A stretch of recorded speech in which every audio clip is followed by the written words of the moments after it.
thrown its neighbours into turmoil. Many of them now live in hundreds of makeshift camps dotted across the landscape.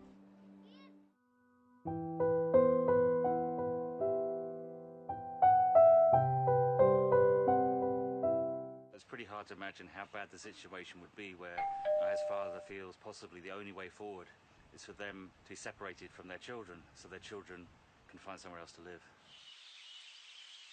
السلام عليكم. تفضلي. شكرا.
واسعى لحلمك بالعمل، حلمك طريقك للفرح، للنور لإثبات الوجود، واسعى لحلمك بالعمل.